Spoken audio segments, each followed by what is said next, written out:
주의 얼굴 나보기 원해. 주의 길을 나보기 원해. 주의 영광 나보기 원해. 주님만 나 따라가리. 주의 얼굴 나보기 원해. 주의 길을 나보기 원해. 주의 영광 나보기 원해. 주님만 나 따라가리. 주님만 나 따라가리.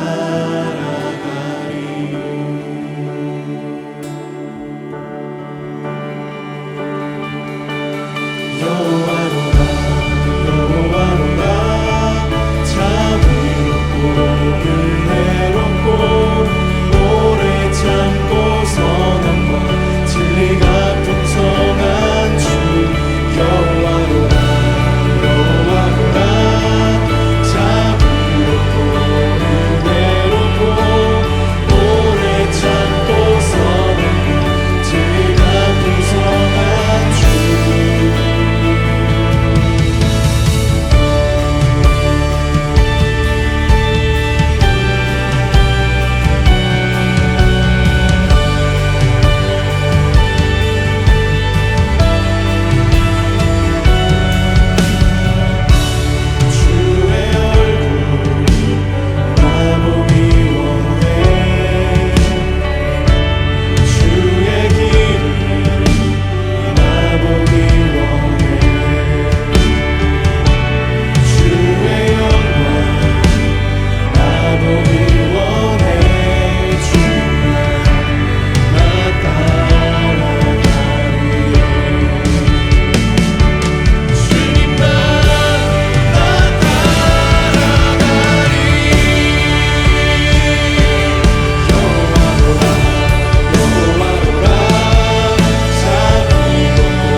참고 선함과 진리가 풍성한 주.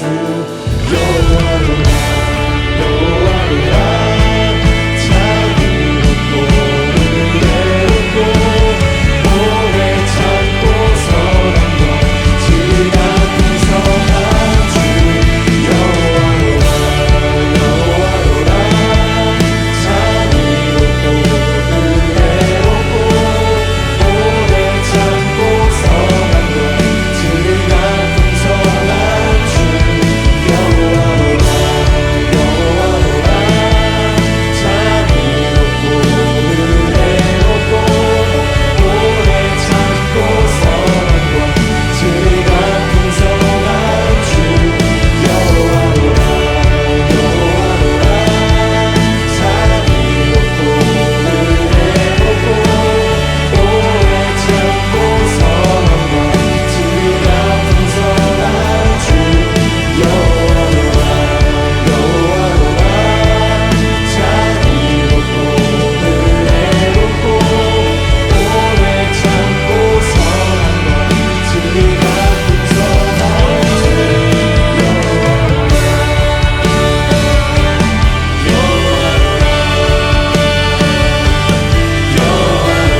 하나님의 말씀 함께 보시겠습니다. 오늘 우리에게 주신 하나님의 말씀은 마태복음 5장 38절에서 42절까지의 말씀입니다.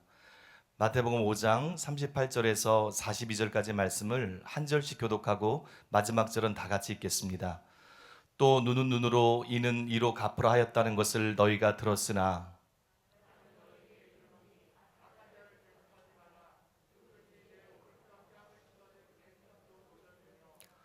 또 너를 고발하여 속옷을 가지고자 하는 자에게 겉옷까지도 가지게 하며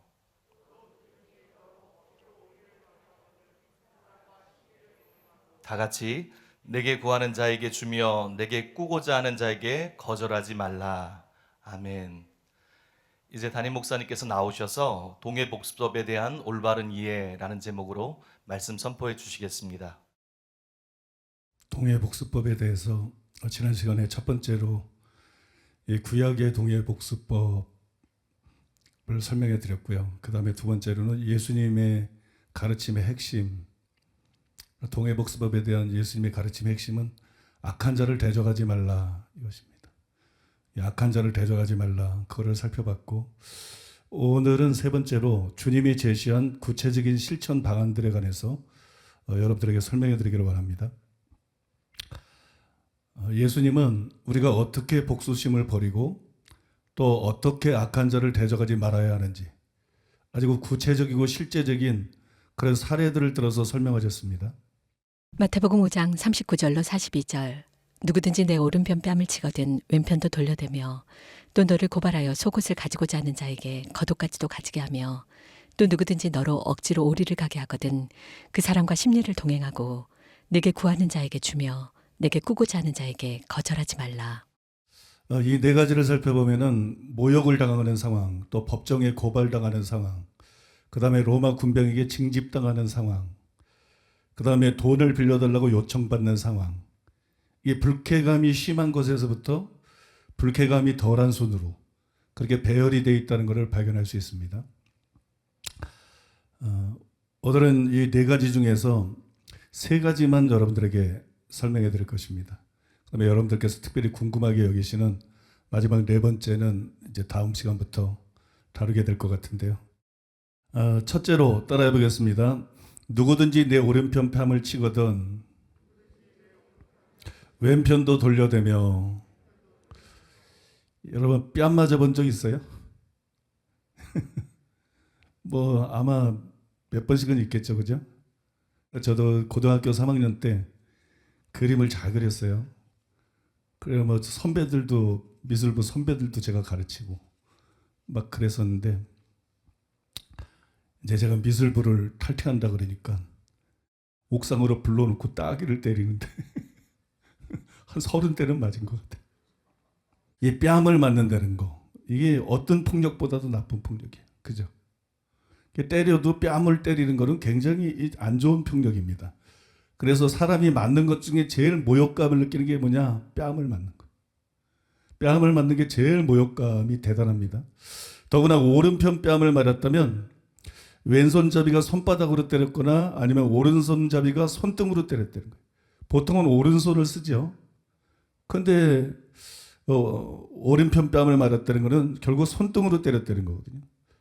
그래서 근동에서는 손등으로 때리는 것은 야만적인 그런 행동으로 간주가 됐어요. 모욕 중에 모욕이라는 거예요. 그냥 뺨을 맞는 것보다 굉장히 모욕이라는 거예요.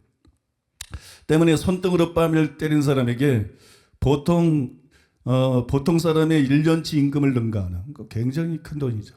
그런 벌금을 내게 했습니다. 이 후대 랍비들의 판결문에 그것이 나타나 있어요. 만사는 그 사람의 상태에 따른다. 한 사람이 상대를 때렸다면 200저주를 지급해야 한다. 만약 손등으로 때렸다면 400저주를 지급해야 한다. 오늘날도 동양에서는 손등으로 치는 것이 큰 모욕입니다. 여기서 동양이라 그러면 우리나라는 아니고 저쪽 이스라엘 가리키는 것 같은데, 아무튼 손등으로 치는 것이 큰 모욕이에요. 그래서 동해복수법의 그 룰에 따르면 어떻게 해야 되겠어요? 똑같이 뺨을 때려야 돼요. 그 사람이 나에게 오른뺨을 때렸으면 그 사람의 오른뺨을 때려야죠. 동해복수법에 의하면 똑같이 뺨을 쳐야 돼요. 근데 예수님이 동해복수법에 대해서 설명하시면서 뭐라 그랬느냐? 굉장히 터무니없는 말씀을 하신 거예요. 굉장히 터무니없는 말씀하셨는데 뺨 맞은 사람에게 왼편 뺨도 돌려대라. 오른편 뺨을 맞아서 불이 나는데 왼편 뺨도 돌려대라. 이 말이 굉장히 이상한 말입니다. 이상하게 들릴 수 있어요. 하지만 이거는 예수님이 실천하신 내용이라는 걸 알아야 돼요. 우리에게 일방적으로 너희는 이렇게 하라 그런 게 아니라 예수님이 먼저 실천하신 거예요. 그 다음에 당신이 실천하시고 본을 보이시고 또 우리들에게도 요구를 하신 거예요. 구약성경에 보면 예수님에 대해서 이렇게 쓰여 있어요. 이사야 50장 6절에 보니까는 나를 때리는 자들에게 내 등을 맡기며 나의 수염을 뽑는 자들에게 나의 뺨을 맡기며 수욕과 침뱉음을 피하려고 내 얼굴을 가려우지 아니하였느니라. 이렇게 기록되어 있어요. 예수님은 실제로 이 말씀을 이루셨습니다. 이 말씀 그대로 반응하셨어요. 마가복음에 보면 이제 유대 지도자들이 예수님께 침을 뱉고 그 하인들이 주먹으로 치고 손바닥으로 때렸어요. 마가복음 14장 65절에 그게 기록되어 있습니다. 어떤 사람은 그에게 침을 뱉으며 그의 얼굴을 가리고 주먹으로 치며 이르되 선지자 노릇을 하라 하고 하인들은 손바닥으로 치더라. 이렇게 기록되어 있습니다. 근데 예수님은 전혀 반항하지 않으셨어요. 전혀 반항하거나 대적하지 않으셨어요. 조금도 복수심을 드러내지 않았습니다. 베드로는 곁에서 이 사건을 직접 목격한 사람이죠. 이 사실을 직접 지켜본 사람인데 훗날 베드로는 이 사건을 기억하면서 베드로전서에서 이렇게 썼습니다. 베드로전서 2장 21절 23절에 보니까는 이를 위하여 너희가 부르심을 받았으니 그리스도도 너희를 위하여 고난을 받으사 너희에게 본을 끼쳐 그 자취를 따라오게 하려 하셨느니라. 그는 죄를 범하지 아니하시고 그 입에 거짓도 없으시며 욕을 당하시되 맞대어 욕하지 아니하시고 고난을 당하시되 위협하지 아니하시고 오직 공의로 심판하는 이에게 부탁하시며 이렇게 기록되어 있어요. 하나님 말씀대로 행하는 것도 중요하지만 참 힘든 게 이거예요. 우리가 단순히 십계명대로 살고 말씀대로 살고 뭐 거룩하게 살고 그 이상을 하나님이 요구하신 대로. 예수님이 본을 끼쳐 주셨기 때문에 우리도 이렇게 해야 됩니다. 여러분이 잘 아는 마틴 루터 킹은 예수님이 보여주신 이대로 행했어요. 그는 같은 흑인의 칼에 찔렸습니다. 같은 흑인의 칼에 찔렸어요. 호텔 로비에서 구타를 당하던 많은 부당한 폭행을 당했습니다. 그러나 대적하거나 복수하지 않았어요. 그래서 벤자민 메이스 박사는 그의 장례식에서 이런 인상 깊은 말을 했습니다. 굉장히 감동적인 말인데요. 하지만 이 사람의 마음속에는 괴로움이 전혀 없었으며 참 이게 우리에게 귀감이 되는 것 같아요. 이 사람의 마음에는 괴로움이 전혀 없었으며 그의 혼 속에서는 증오심이 전혀 없었고 그의 정신 속에는 복수심이 전혀 없었다. 주님이 원하는 것이 이것입니다. 주님이 우리에게 봉의 복습을 통해서 정확하게 원하는 게 이것이 우리가 이렇게 되기를 원하시는 것이 주님이 그러셨고 마틴 루터 킹이 그랬던 것처럼 우리가 이런 사람이 되기를 원하시는 것, 이런 차원에 도달하기를 원하시는 것, 그것이 주님의 뜻입니다. 한편 터너 교수가 잘 지적한 대로 뭐 그렇다고 해서 우리가 문자적으로 다른 뺨을 돌려댈 필요는 없습니다. 아더 핑크도 이렇게 말했습니다. 누구든지 내 오른편 뺨을 치거든 왼편도 돌려대며 이 말씀을 문자 그대로 생각하여야 하는지의 여부에 관해서 논란이 있어 왔다. 이 질문을 다음과 같이 바꿔 물으면 좀 더 답변하기 쉬워질 것이다. 즉, 이 말씀은 절대적으로 고려돼야 할 것인가 아니면 상대적으로 받아들여야 할 것인가 명백하게 후자임에 틀림없다. 만일 우리가 우리를 친 사람에게 다른 편 뺨을 돌려낸다면 분명히 그릇된 범죄를 되풀이하도록 유발시켜 그 사람을 죄로 유혹하는 일일 것이다. 왼편 뺨도 돌려대라. 이게 문자적으로 꼭 실천해야 되는 거냐 아니냐 이런 문제인데요. 아더 핑크는 이게 문자적으로 꼭 실천하는 말은 아니다. 만약에 우리가 문자적으로 오른편 뺨을 친 사람에게 왼편 뺨을 돌려대면 그게 어떻게 보면 도발 아니나 도발. 더 상대를 자극하고 그죠? 이거 봐라. 이러고. 더 상대를 자극하고 더 상대를 폭력적으로 만들 수 있는 거 아니냐. 실제 그럴 수 있지 않나요? 이걸 그냥 문자 그대로 실천하려는 의미로 받아들이면 안 된다는 거죠. 물론 여러분 때로는 문자 그대로 왼편뺨을 돌려대는 것이 좋은 결과를 낳기도 합니다. 썬다싱 전집에 보면 십자가는 천국이다 이런 책이 있는데 그 책에 보면 이런 간증이 나와요. 다른 뺨을 돌려대다. 나는 한 설교자와 함께 한 중앙시장 통을 지나 한 물비가 있는 곳으로 갔다. 물비는 인도의 회교 법학자들을 가리킵니다. 그는 내가 설교하는 것을 강력히 반대했으나 서서 엿듣고 있었다. 그러나 곧 노한 표정으로 나의 뺨을 때렸다. 그래서 나는 나의 뺨을 돌려대어 또다시 치게 하니 그는 부끄러움을 느껴 잠자코 있었다. 밤이 되자 물비는 한 사람을 내 친구인 설교자에게 보내어 다음과 같이 말했다. 제발 부탁이니 사두를 좀 만나게 해주십시오. 나는 나의 과오를 용서받아야겠습니다. 통 잠을 이룰 수가 없습니다. 그러나 나는 그때 먼 곳에 있었으므로 내 친구는 아침까지 기다려서야 나를 만날 수 있었다. 그는 이러한 내용을 전해주면서 물비가 당신과 식사를 함께 하려고 초대했습니다 하고 말하였다. 영광이 하나님께 있을지어다. 주님은 그의 마음을 완전히 변화시킨 것이다. 그래서 이렇게 좋은 결과가 나왔어요. 썬다싱답게 예수님이 말씀한 대로 왼편밥을 돌려댔더니 이렇게 좋은 결과가 나왔는데 어떻게 보면 이게 물비기 때문에 그러지 않았을까요?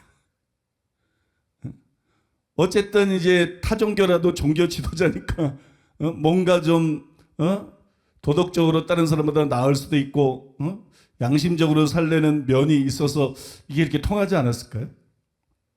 또 윈영제의 하늘에 속한 사람들 여러분도 읽어보셨겠지만 그 책에 보면 굉장히 흥미로운 간증이 기록되어 있어요.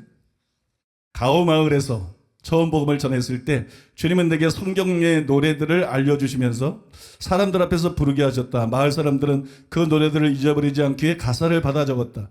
그 중에 한 노래는 마태복음에 있는 예수님의 말씀에서 따온 것이었는데 누가 우리의 오른편 뺨을 치거든 왼편 뺨마저 돌려대라는 내용이었다.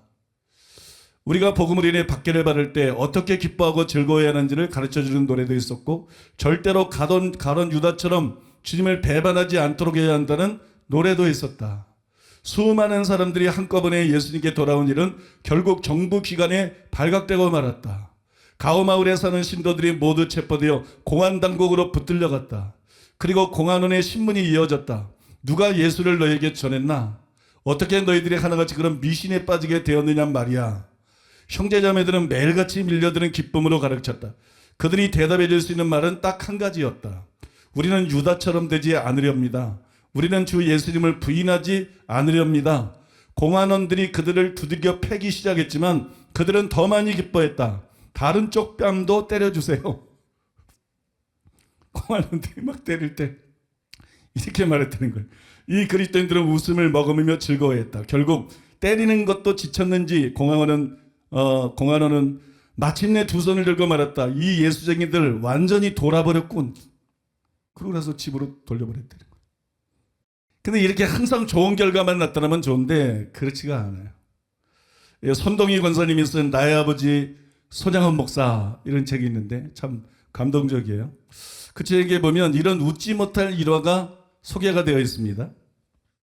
청주 구금소에 계실 때 일이었다. 하루는 그곳 관리자가 와서 아버지가 소지하고 있던 성경과 찬송을 빼앗아 버리고 불교 서적을 한아름 들어다가 아버지 앞에 놓았다. 아버지는 그 책들을 빠짐없이 읽으셨다. 가져다 준 불교 서적을 다 읽은 아버지 앞에 당시 불교계에서 으뜸간다는 일본인 스님이 와서 앉았다. 교도관들이 아버지를 회유하기에 보낸 사람이었다. 두 사람 사이에 기독교가 진리냐 불교가 진리냐를 놓고 뜨거운 설전이 벌어졌다.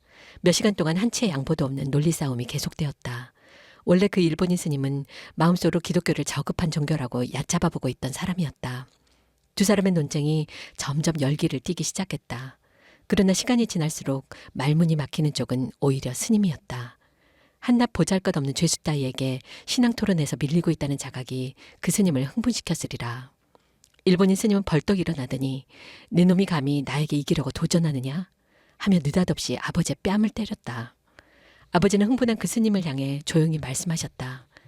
대자대비하신 부처님의 신도는 나같이 처량한 신세인 죄수의 뺨을 때렸지만 하나님의 충직한 아들인 나는 예수님의 가르침을 따르겠습니다. 예수님은 오른뺨을 치면 왼뺨도 돌려대라고 말씀하셨습니다. 자, 이 뺨도 맞아 치십시오. 건방진 죄수 같으니 내가 감히 나를 이기려 했단 말이냐? 일본 스님은 제정신이 아니었다. 길길이 날뛰며 아버지에게 달려들었다. 소란한 소리에 놀라 뛰어들어온 간수들이 그 스님을 데리고 나갔기 망정이지 그렇지 않았더라면 참 망측한 일이 벌어질 뻔했다. 그날 이후 아버지에게는 식사량을 반으로 줄이는 감식의 벌이 내려졌다. 가뜩이나 적은 양의 식사였는데 그것을 또 반으로 줄였으니 먹어도 먹은 것 같지 않고 수저를 놓고 돌아서면 그 순간부터 배가 고팠다. 감식형으로 줄어든 밥은 꼭 곶감만 했다. 그 밥은 살기에도 어중간하고 죽기에도 어중간한 양이었다. 형벌은 감식뿐이 아니었다.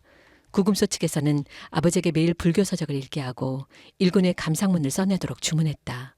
아버지에게 망신을 당한 일본인 스님의 얄팍한 속이 훤히 들여다보이는 보복이라고밖에 생각할 수 없었다. 이 스님이 참 치사하죠. 이게 참 치사한 스님인데, 근데 여러분 이 손양원 목사님은 우리나라가 낳은 가장 위대한, 정말 존경할 만한 그런 하나님의 사람 중에 한 분이라고 생각해요. 아마 우리나라가 낳은 하나님의 사람 중에 최고의 사람. 그렇게 뭐 말해도 부족함이 없는 그런 하나님의 사람인데, 근데 이 손양원 목사님이 이 스님하고 논쟁을 해서 그런지 내가 보니까 맞을 짓을 했어요.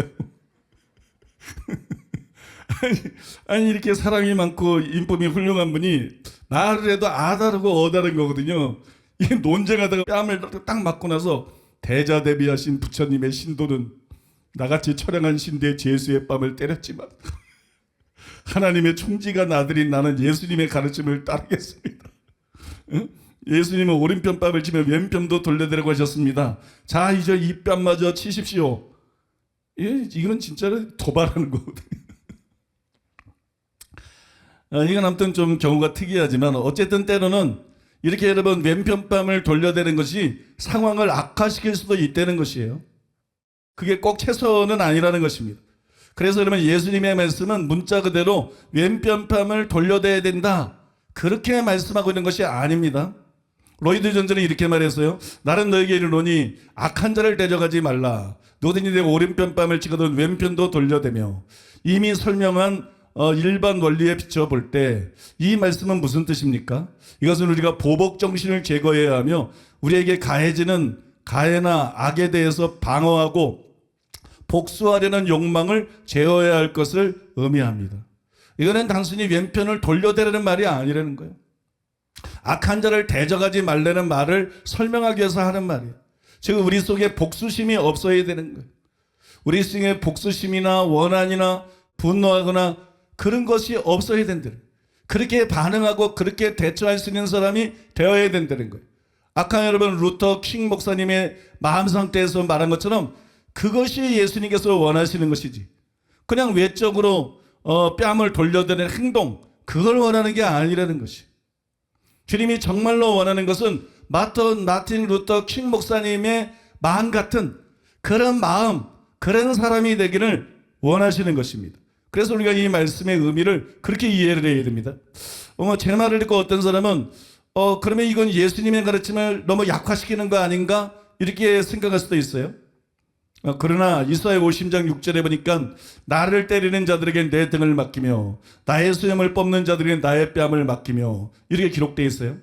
예수님은 실제로 악한 자들을 대적하지 않으셨고 그들에게 뺨을 맡기셨어요. 그러나 여러분 그 구절을 성취한 아까 읽어드린 그 모범적인 예에서도 예수님이 다른 뺨을 돌려댔습니까? 정작 예수님은 다른 뺨을 돌려대지 않았어요. 손바닥으로 치고 뺨을 때리고 주먹으로 치고 침 뱉을 때 다른 뺨을 예수님이 돌려댔다는 성경의 기록이 전혀 없습니다. 다만 예수님은 그들에 대해서 복수심이 없었습니다. 다만 예수님은 그들에 대해서 증오하는 마음이 없었어요. 예수님은 여러분 맞서거나 대적하지 않고 잠잠히 털 깎는 자 앞에 어린 양처럼 잠잠히 그것을 당하셨습니다. 정말 주님이 원하시는 것은 바로 이것이 되는 거예요. 예수님의 모범이 불완전한 것일 수 없죠. 예수님은 거기서 박해를 당할 때 어떻게 해야 되는지 완전한 모범을 보여주신 것이에요. 그래서 우리가 진짜로 해야 되는 것은 바로 그것이 되는 거예요. 또 요한복음 18장에 보면 이런 말씀이 있어요. 요한복음 18장 22절로 23절 이 말씀을 하심에 곁에 섰던 아랫사람 하나가 손으로 예수를 쳐 이르되 내가 대제사장에게 이같이 대답하느냐 하니 예수께서 대답하시되 내가 말을 잘못하였으면 그 잘못한 것을 증언하라. 바른 말을 하였으면 내가 어찌하여 나를 치느냐 하시더라. 이처럼 주님은 대제사장의 하인이 손으로 칠 때 다른 쪽도 때려주시오 이런 게 아니라 항의하셨어요. 주님은 폭력에 폭력으로 대응하지는 않았지만 그의 폭력을 질책했습니다. 보복의 정신으로 그렇게 한 것이 아니라 공의의 정신을 따라서 그렇게 했어요. 그의 잘못을 깨닫게 해주기 위해서 예수님이 그렇게 했습니다. 또한 여러분 사도 바울도 문자 그대로 무조건 뺨을 돌려대지는 않았습니다. 사도행전 23장 2절로 3절 대제사장 아나니아가 바울 곁에 서 있는 사람들에게 그 입을 치라 명하니 바울이 이르되 회칠한 담이여 하나님이 너를 치시리로다. 내가 나를 율법대로 심판한다고 앉아서 율법을 어기고 나를 치라 하느냐 하니. 여기도 마찬가지죠. 바울이 말하는데 대제사장이 그 입을 치라. 그 옆에 있는 사람이 치니까 요쪽 입도 쳐주세요. 그런 것이 아니라 여러분 그렇게 안 했잖아요. 오히려 항의했잖아요. 내가 율법대로 심판한다고 앉아서 율법을 어기고 나를 치라 하느냐. 그건 악한 것이기 때문에. 그 불법이기 때문에 그렇게 하셨잖아요. 그러므로 예수님이 왼편도 돌려대라. 이 말씀을 통해서 가르치고자 하신 것은 행동의 철칙이 아니라는 것이. 누가 때리면 너는 반드시 다른 편을 돌려대라. 언제든지 그렇게 해라. 그게 나의 뜻이다. 이런 얘기가 아니라는 것입니다. 이 말씀을 문자 그대로 그렇게 이해하면 안 되는 것이. 예컨대 키노 교수는 예수님께서 처음부터 끝까지 과장법을 사용하신다고 주장을 했습니다. 어느 정도 일리가 있는 말이에요. 또 여러분 로버트 탄네일은 초점이 있는 사례라고 말했어요. 이 사례는 초점이 있는 사례들이다. 이 네 가지는. 그래서 거기에 초점을 맞춰야 바르게 이해가 된다는 거예요. 그 초점을 맞추지 않고 그냥 이 사례들을 읽으면 오해할 수가 있다는 얘기입니다. 또한 여러분 존 스토트는 이렇게 썼어요. 예수님의 가르침에 내포된 뜻을 피하지 않으려는 결심에 우리가 아무리 성실하다 할지라도 우리는 그 네 가지 간결한 예증을 상상력과 융통성이 없는 직역주의로 받아들일 수는 없다. 이것은 부분적으로는 그러한 것들이 세부적인 규정으로서가 아니라 어떤 원리의 예증으로서 주어졌기 때문이며 또한 예증하려고 의도된 원리를 지지하는 것으로 간주되어야만 하기 때문이다. 그 원리는 사랑이다. 똑같은 말이죠. 그죠? 이런 예증이 결국 말하고자 하는 게 뭐냐? 이 예증 자체에만 무조건 집중하면 안 된다. 이 예증을 통해서 예수님이 정말로 말하고자 하신 것은 무엇일까? 그거는 사랑이다. 그냥 뭐 뺨을 돌려대고 뭐 이런 게 아니다. 그냥 겉옷을 주고 사랑 없이 이런 룰을 따르는 게 그게 무슨 의미가 있겠는가? 예수님은 이런 행동 자체를 단순하게 기계적으로 요구한 것이 아니라 그럴 정도로 악한 자를 대적하지 말고 악한 자까지도 사랑하라는 것이다. 하나님이 원하시는 것은 바로 사랑이다. 따라서 우리는 이 말씀을 반드시 왼편뺨을 돌려대라. 이런 고정적인 룰로 만들어서는 안 된다는 거예요. 누구든지 너를 때리거든 반드시 다른 편도 돌려대라. 이런 룰이 이 말씀의 의미가 아니라는 것입니다. 한 걸음 더 나아가서 우리는 예수님이 예로 든 것이 비교적 사소한 것이라는 것을 잊지 말아야 됩니다. 지난 시간에도 여러분들에게 지적해 드렸는데 악한 자를 대적하지 말라 이렇게 하시면서 예수님은 오른쪽 눈을 멀게 하거든 왼쪽 눈도 돌려대라 이렇게 말하지 않았어요. 오른쪽 이를 부러뜨리거든 왼쪽 이도 돌려대라 이렇게 말씀하지 않았어요. 단지 오른쪽 뺨을 치거든 왼편도 돌려대라 그렇게 말씀했어요. 제가 여러분 30대 이상의 뺨을 맞았지만 멀쩡하잖아요. 여러분 오른편 뺨을 때리거든 왼편도 돌려대라 단순히 이렇게 말했다는 것이에요. 이 사실에 근거해서 아더 핑크가 이렇게 말했어요. 이 말씀에서 그리스도는 일상적인 다툼이나 논쟁을 질책하셨다. 얼굴을 얻어맞는 이런 생명 그 자체가 위험에 빠지는 일과는 크게 다르다는 사실을 명심해야 한다. 즉 후자의 경우에는 도망을 치든지 생명을 위협할 정도로 그런 폭력이 도망을 치든지 법의 도움을 요청하는 것이 우리가 해야 될 일이다. 그렇다. 우리는 죽임을 당하기보다는 스스로를 방어할 방도를 찾아야만 한다. 당연한 말 아닙니까, 여러분? 예수님의 말씀을 상식을 무시하고 예수님의 말씀을 이렇게 초월적으로 해석을 하면 안 됩니다. 그런 식으로 이해하면 안 됩니다. 예수님은 상식적인 분입니다. 그러므로 이 말씀은 중대한 신체적인 상해에 대해서 법적 조치를 취하는 것, 고소하는 것, 그런 것을 금한 것이 아니라는 것이에요. 그랜트 오스본의 말에도 이게 나타나 있는데요. 표면적으로 이것은 정의의 원칙을 거부하는 것처럼 보인다. 따라서 역사적으로 많은 사람이 이 명령을 거부했다. 뭐 예를 들어서 해방신학자들은 그냥 공산주의자들입니다.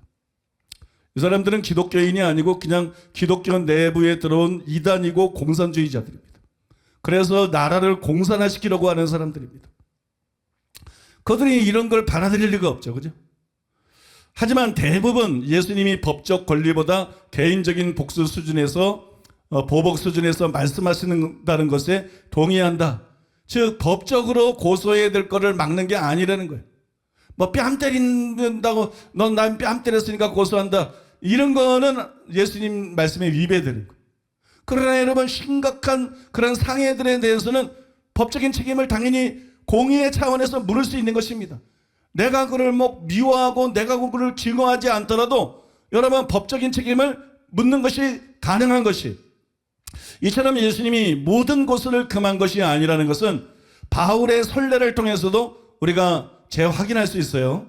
사도행전 25장 11절에서 12절에 보니까는 만일 내가 불의를 행하여 무슨 죽을 죄를 지었으면 죽기를 사양하지 아니할 것이나 만일 이 사람들이 나를 고발하는 것이 다 사실이 아니면 아무도 나를 그들에게 내줄 수가 없나이다.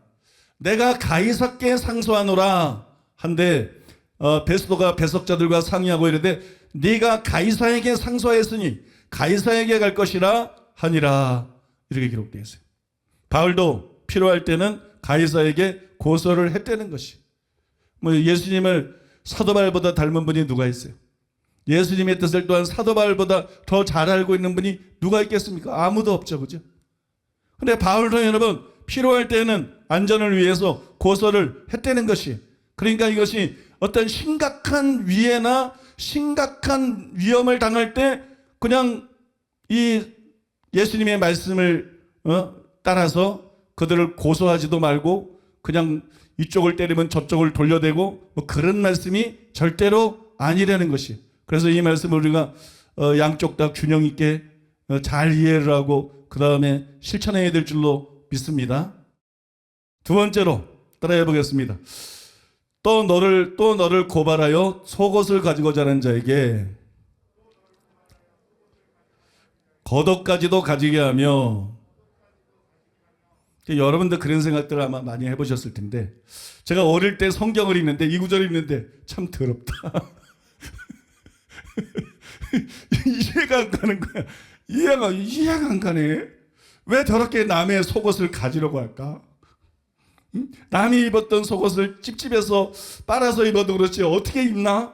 뭐 이런 생각을 했던 적이 있어요. 왜냐면 이게 번역을 그만큼 잘못해서 그래요. 여기서 속옷은 우리가 생각하고 있는 그런 속옷이 아닙니다. 왜 당시에 이 남자들은 두 겹의 옷을 입었어요. 두 겹의 옷을 입었는데 겉에 있는 옷은 겉옷이라고 불렀어요. 성경에 겉옷이라는 말이 많이 나와요. 또 성경에 속옷이라는 말도 많이 나오는데 속에 있는 옷은 속옷이라고 그랬어요. 간단합니다. 두 겹의 옷을 입었는데 겉에 있는 옷은 겉옷, 속에 있는 옷은 속옷. 그러니까 우리가 생각하는 속옷은 속에 있는 옷 속에 입은 것이에요. 그거는 여러분 속옷인 거예요. 그러니까 속옷을 우리가 생각하는 속옷이 아니에요. 이 속옷을 히브리어로 쿠토네트라고 하는데 쿠토네트는 오늘날 우리가 입는 속옷하고는 많이 다르죠. 예를 들어서 오늘날 속옷만 입고 밖에 막 나돌아다니면 그 정신병자라 그러지 않겠어요? 그런데 여러분 예수님 당시 때에는 쿠토네트라고 불리우는 속옷을 입고 밖을 돌아다녔어요. 밖에 나가서 일도 했어요. 성경에 보면 그래서 이런 말씀이 있습니다. 마태복음 24장 18절에 보니까는 밭에 있는 자는 겉옷을 가지러 뒤로 돌이키지 말지어다. 무슨 얘기예요? 지금 속옷만 입고 있대. 집이 아니고 밭에 나와서 일하고 있는데 밭에 있는 자는 겉옷을 가지러 뒤로 돌이키지 말지나 속옷만 입고 밖에 나와서 속옷만 입고 밭에 와서 일하고 있는 거예요. 이처럼 속옷은 완벽한 외출복은 아니었지만 밖에서 일할 때 편하게 입을 수 있는 그런 옷이었어요. 이 옷은 어떤 옷이냐면 그렇게 설명하는 게 좋을 것 같더라고. 제가 주석들이 읽는데 개념은 잡히는데 그게 딱 안 그려지더라고. 그러니까 이 쿠토네트라는 이 속옷은 어떤 거냐면은 이런 옷입니다. 두 개의 커다란 천, 앞에 대는 천, 뒤에 대는 천. 이 두 개의 커다란 천을 머리 들어가는 거 남겨놓고 양팔 나가는 걸 남겨놓고 나머지는 다 꼬맨 거예요. 그게 속옷이에요. 그러니까 머리하고 팔 나갈 수 있는 그건 구멍만 남기고 꿰맨 굉장히 단순한 옷입니다. 그죠? 굉장히 단순한 옷. 이 옷은 길이가 발목까지 내려올 정도로 길었어요. 그리고 소매는 짧았어요. 금방 여러분 그려지지 않습니까? 흰색 세마포로 만든 머리 들어갈 구멍 뚫어놓고 팔 내놓을 구멍 뚫어놓고 짧은 팔에다가 발목까지 내려오는 그런 흰옷. 이것이 여러분 바로 이 성경 말씀에 나오는 속옷이. 그러니까 오늘날 우리가 생각하는 속옷하고는 완전히 다른 옷입니다. 그런데 본문에 보면 누군가 예수님의 제자를 법정에 고발하려고 하고 그 이유는 나타나 있지 않아요. 뭐 어떤 연유인지. 근데 목적은 분명히 나타나 있어요. 저 사람의 속옷을 빼앗아야 되겠다. 저 속옷을 가져와야 되겠다. 이게 목적이에요. 그러니까 상대방이 지금 속옷을 노리고 고발하려고 하는 찰나인데 예수님이 말씀하기 뭐라 그러냐? 속옷은 물론이고 겉옷까지로 주라. 그렇게 말씀했어요. 이 말은 굉장히 충격적인 말이죠. 속옷을 방어해야 되는데 속옷을 방어하기는커녕 겉옷까지로 내주려니까 파격적인 말인데, 더구나 이 말은 구약 성경에 기록되어 있는 그 이스라엘의 관습에 비추어 볼 때 굉장히 더 파격적인 말이에요. 이 겉옷이라는 것은 여러분도 아시겠지만 이불로도 사용이 됐어요.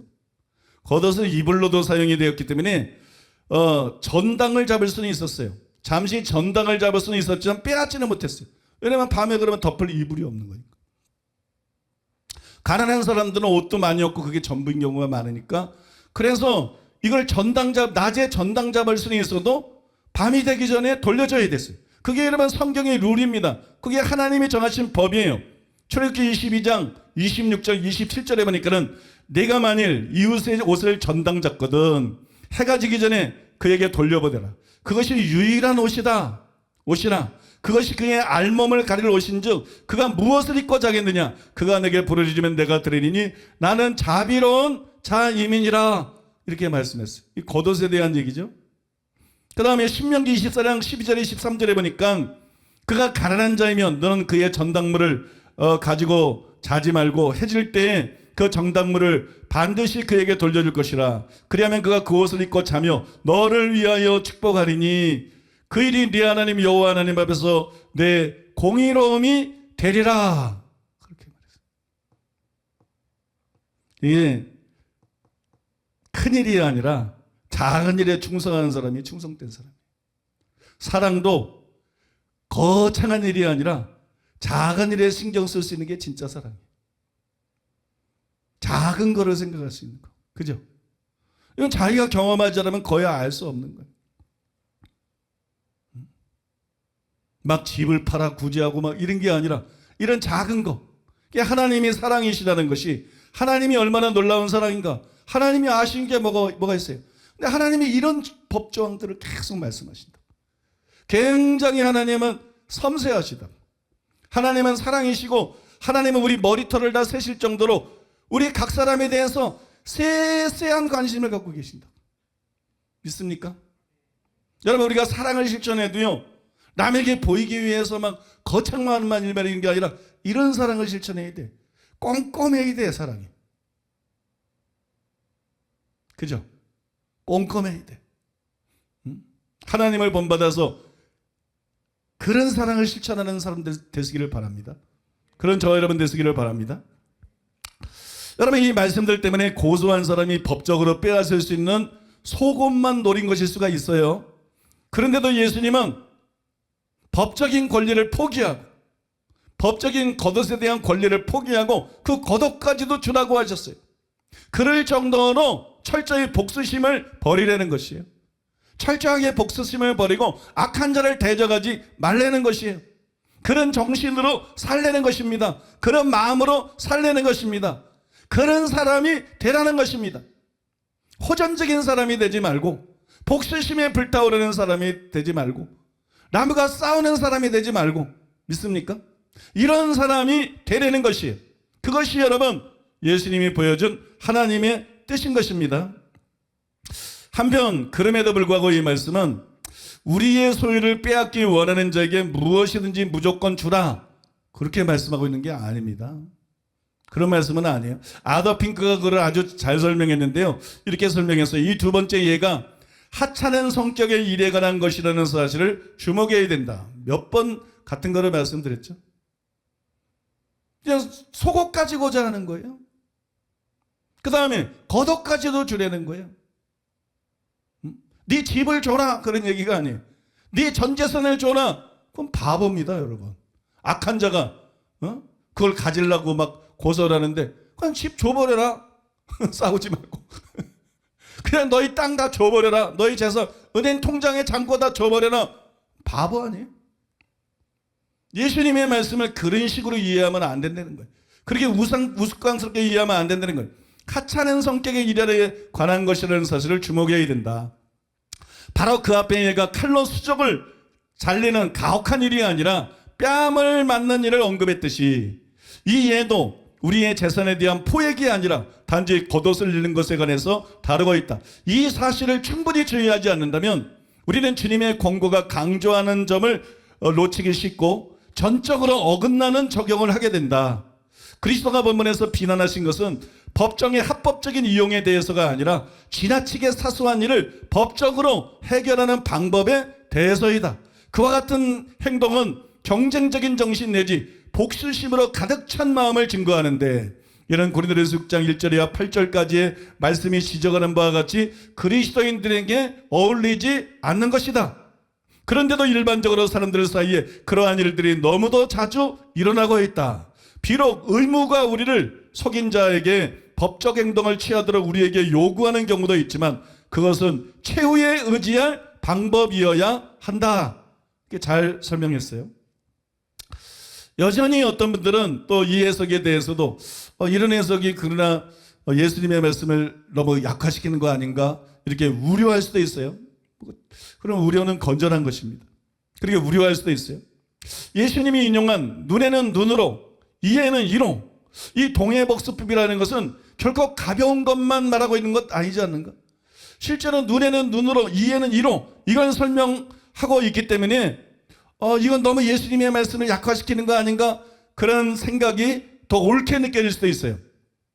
그러나 그렇지 않다고 생각해요. 저는 그렇지 않다고 생각해요. 왜냐하면 예수님이 동해복수법 자체가 아니라 그 법에 대한 왜곡된 가르침 때문에 강화된 복수심을 다루고 있는 거예요. 제가 동해복수법을 자세히 보니까 예수님이 동해복수법 자체를 다루고 있는 게 아니에요. 지금 이 동해복수법에 대해서 유대교사들이 뭐라고 가르쳤나, 그래서 일반 백성들이 어떻게 오해하고 어떻게 살아가고 있나, 그런 실제적인 문제를 다루고 있는 것입니다. 여러분. 그 증거가 뭐예요? 동해복수법 자체를 다루면 이렇게 말씀하시면 안 돼. 이런 네 가지 예를 들면 안 돼. 누가 내 눈을 상하게 하거든, 그때는 어떻게 해라.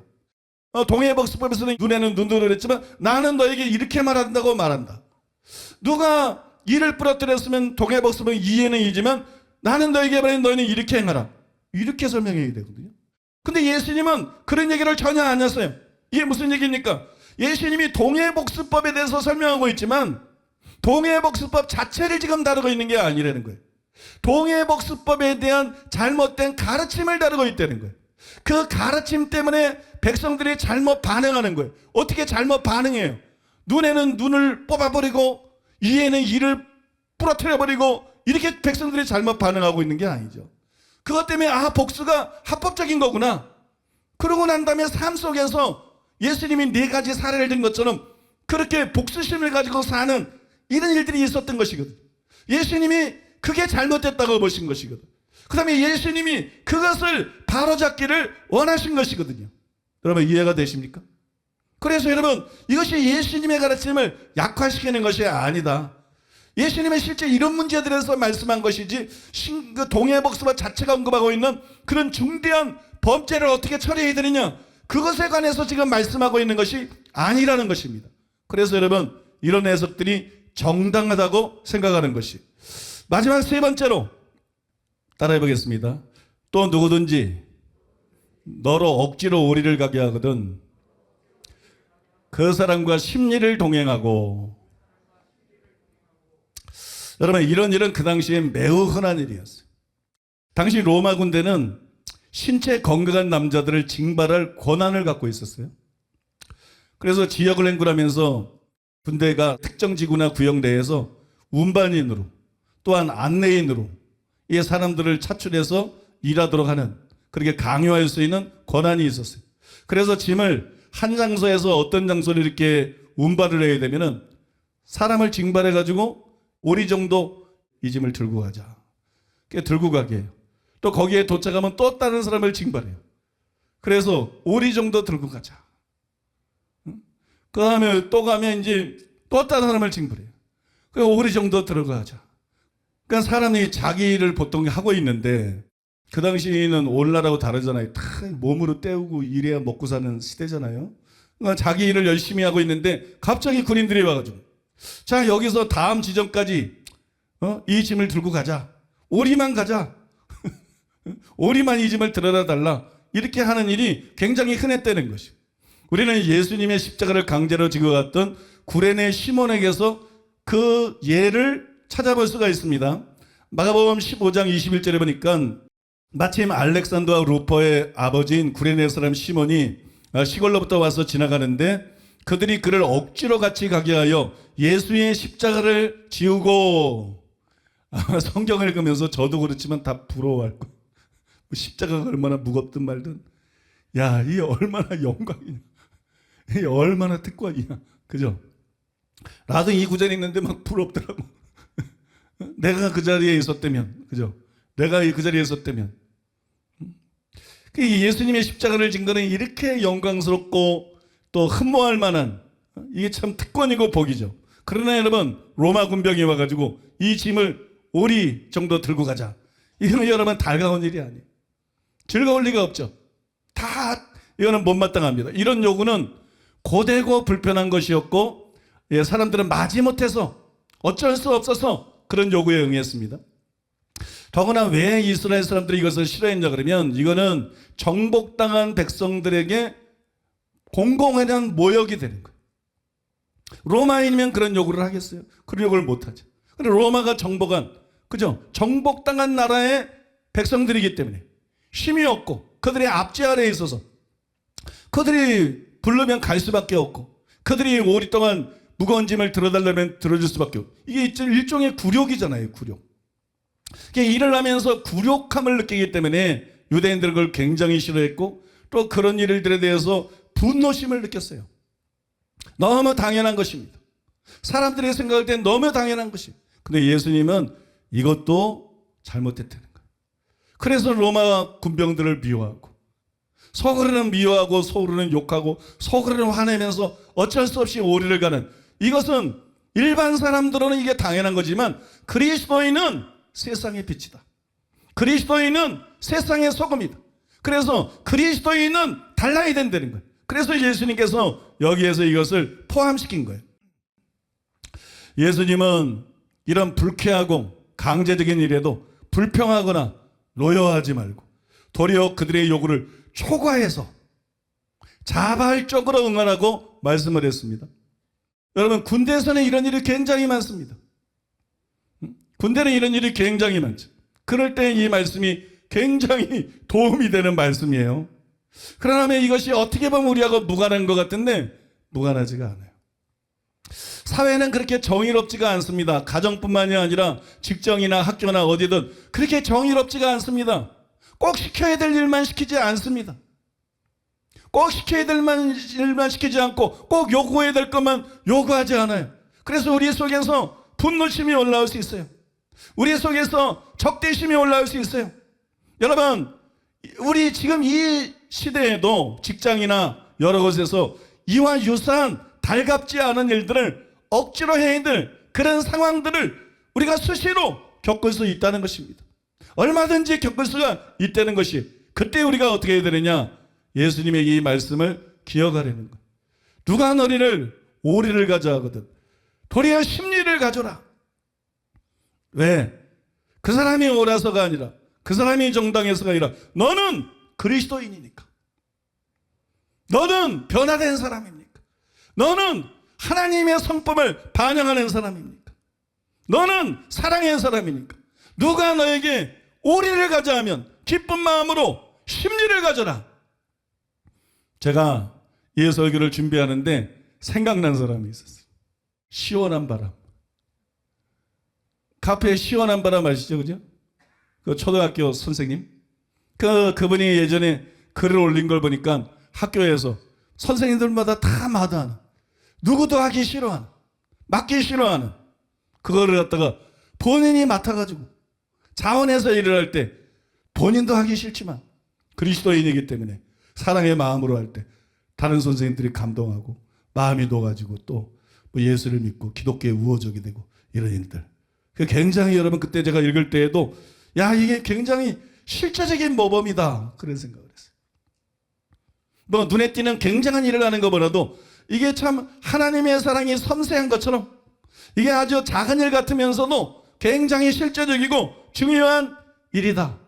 어제 제가 식사를 할 때 김옥교 목사님 얘기를 들어보니까 김옥교 목사님이 뭐 성경 읽기 프로젝트를 하고 그 다음에 재책 읽기 프로젝트를 하고 또 뭐 완독 한 사람은 또 뭐 이독 프로젝트를 하고 그런 일을 다 하고 난 다음에 암만 해도 성경 읽고 또 암만 해도 책 읽고 그러다 보면 가정생활에 소홀할 거 아니에요. 그죠?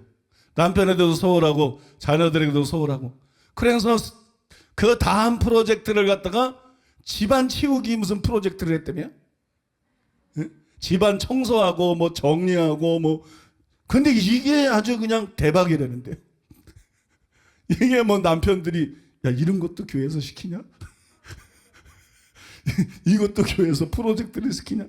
그러면서 너무 좋아하고 또 시간이 남으면 이제 친척집에 가서 해주니까 그 사람들이 감동해서 예수 믿고 교회 나온다 그러고 뭐 그런 일들이 많다고 그런 간증들이 보고들이 많다고 그냥 시작한 일인데 이게 생각보다 열매들이 엄청 많다고. 여러분 사람은 진심이 통하는 거야. 그냥 거창한 일, 그럴싸한 일, 뭐 충격적인 일 이거 하나 가지고 사람 마음이 바뀌는 게 아니에요. 하나님의 말씀을 보세요. 추수할 때 이삭을 다 거두지 마라. 이삭이 흐트러졌으면 그냥 가난한 삶에서 내버려둬라. 한 모퉁이는 뭐 그냥 다 베지 마라. 과일을 딸 때에도 꼭대기에 있는 건 몇 개는 남겨둬라. 가난한 사람을 위해서 남겨둬라. 그 다음에 짐승들을 위해서라도 남겨둬라. 여러분 이게 만왕의 왕이신 하나님의 명령이에요. 온 우주를 지배하고 온 세상을 다스리시는 그 하나님께서 얼마나 그 사랑이 섬세하십니까? 그죠? 이삭도 다 주지 마라. 과일도 다 따지 말고 몇 개씩 남겨놔라. 아이고 하나님이 무슨 할 일이 없어가지고 겉옷을 전당 잡혔거든. 저녁이 되기 전에 반드시 돌려주라. 그 사람 뭐 입고 자냐? 이게 하나님이라니까 여러분. 이게 하나님. 이렇게 작은 일에 충성된 자가 진짜 충성된 자인 것처럼 작고 섬세한 일에 사랑을 실천하는 자가 진짜 사랑을 실천하는 자. 거창한 봉사, 여러분 거창한 봉사가 아니라 그런 눈에 띄지 않는 작은 마음 씀씀이, 그죠? 작은 실천, 이런 것이 여러분 사람들의 마음을 감동시키는 것이에요. 우리가 산상수훈을 통해서 개인적으로 팔복의 사람이 되고 석양과 바리새인보다 나은 은혜를 가진 사람이 될 뿐만 아니라 우리가 여러분 산상수훈을 통해서 점점 이 섬세한 사랑이신, 크고 위대한 사랑일 뿐만 아니라 작고 섬세한 사랑이신 이 하나님의 사랑, 이 하나님의 마음, 그리고 이 하나님의 성품을 닮아가야 될 줄로 믿습니다. 믿습니까? 하나님을 섬세하게 닮아가는 여러분 되시기를 바랍니다. 그렇게 해서 주님을 닮는 자가 나중에 천국에 갔을 때 해와 같이 빛나는 자가 될 줄로 믿습니다. 선교사로 꼭 나거나 목회를 하거나 뭐 몇천 명을 전도하거나 그런 사람이 천국에서 큰 자가 아니고, 여러분 그렇게 섬세하게 주님을 닮아가고 섬세하게 사랑을 실천하고 섬세하게 봉사하고 작은 일에도 충성하고, 눈에 띄든 안 띄든 작은 일에도 충성하고, 그런 사람이 되어갈 때 정말로 천국에서 큰 자가 될 줄로 믿습니다. 저와 여러분들이 다 그런 사람 되시기를 예수님의 이름으로 축복합니다. 우리 들은 말씀 기억하면서 주님, 제가 그런 사람 되기를 원합니다. 유명한 사람이 아니라, 큰 일하는 사람이 아니라, 막 거창한 일을 하는 사람이 아니라 섬세하신 하나님이 주목하실 수 있는, 그분이 알아주는 사람 되게 하여 주시옵소서. 하나님께 인정받는 사람 되게 하여 주시옵소서. 하나님이 기뻐하는 사람 되게 하여 주시옵소서. 주님, 우리가 그런 사람으로 변화되기를 원합니다. 오늘 말씀을 통해서 깨달음을 주셨사오니 성령을 부어주시고 성령으로 충만하게 하시고 우리가 그런 사람으로 빚어지게 하여 주시옵소서. 기도하겠습니다.